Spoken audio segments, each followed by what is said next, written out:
Estatu Batuek haien Johnny Knoxville badute, Frantziak Jaime Gaillard, eta orain Euskadin Karima Barkate badugu.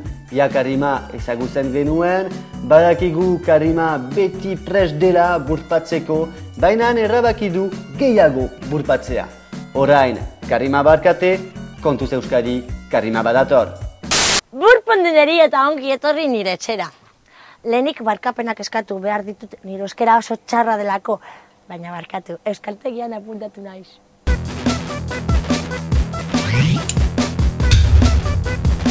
Aldaketaren ordua iritsi da eta orain zuek bidalitako purpak egingo ditut. Prest sentitzen naiz irakurtzeko jaso dudan gutuna. Aguazen.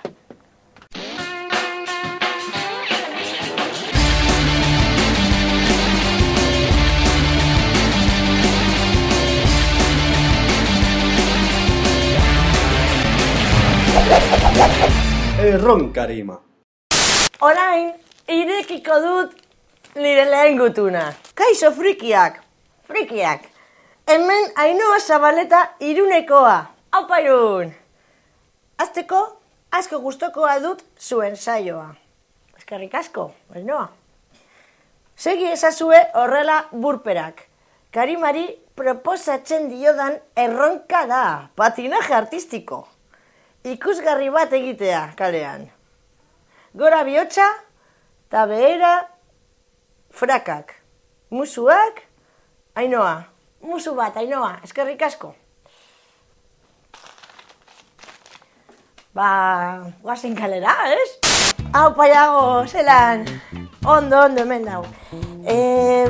Galdera bat, badaukazu patinak? Haupa, zelan, Jon. Ondo. Bai, eske gaur hasiko dut erronkarrema! Eta patinak behar ditut? Ez? Bale. Zer zenbaki? Ez, txikiak dira, eskerrik asko.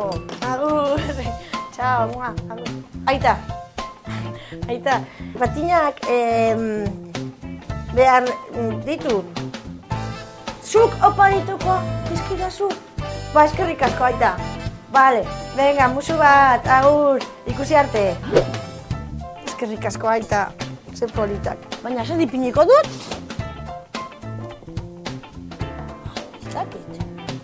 Badakit.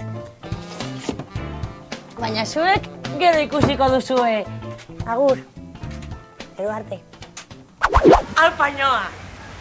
Orain, hau zurentzakoa da.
Karimak zure ideia erroenak egin alditu.